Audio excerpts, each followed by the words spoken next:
أعوذ بالله من الشيطان الرجيم بسم الله الرحمن الرحيم قل هلم شهداءكم الذين يشهدون أن الله حرم هذا فإن شهدوا فلا تشهد معهم ولا تتبع أهواء الذين كذبوا بآياتنا والذين لا يؤمنون بالآخرة وهم بربهم يعدلون قل تعالوا أتل ما حرم ربكم عليكم ألا تشركوا به شيئا وبالوالدين إحسانا ولا تقتلوا أولادكم من إملاق نحن نرزقكم وإياهم ولا تقربوا الفواحش ما ظهر منها وما بطن ولا تقتلوا النفس التي حرم الله إلا بالحق ذلكم وصاكم به لعلكم تعقلون ولا تقربوا مال اليتيم إلا بالتي هي أحسن حتى يبلغ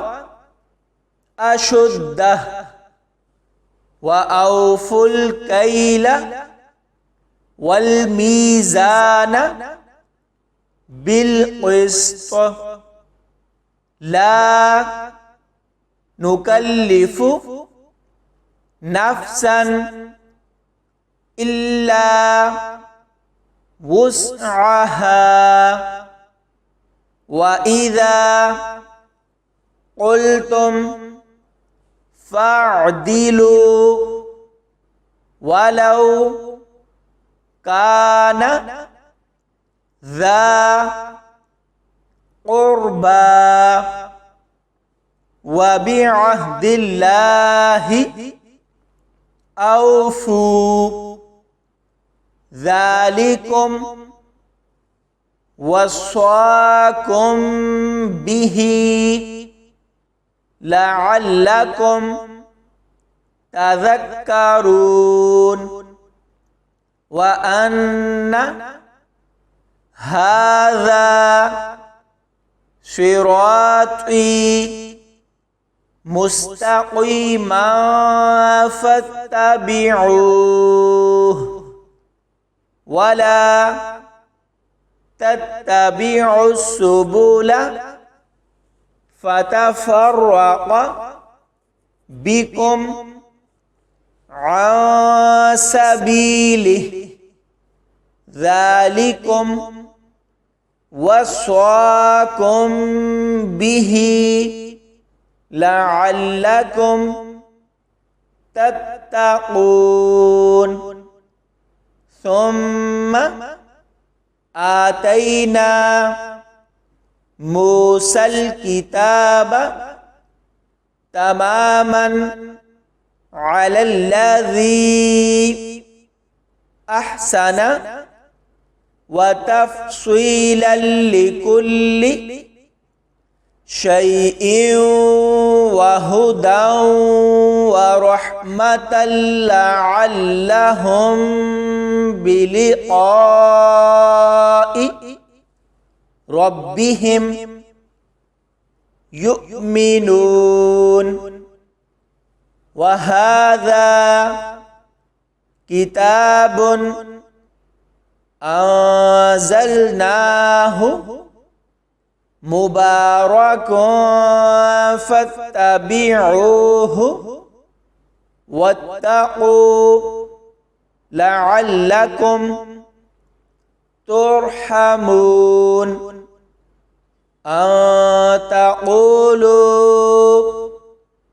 إنما أنزل الكتاب على طائفتين من قبلنا وإن كنا عن دراستهم لغافلين أو تقولوا لو أنا أنزل علينا الكتاب لكنا أهدى منهم فقد جاءكم بينة من ربكم وهدى ورحمة فمن أظلم ممن كذب بآيات الله وصدف عنها سنجزي الذين يصدفون عن آياتنا سوء العذاب بما كانوا يصدفون صدق الله العظيم.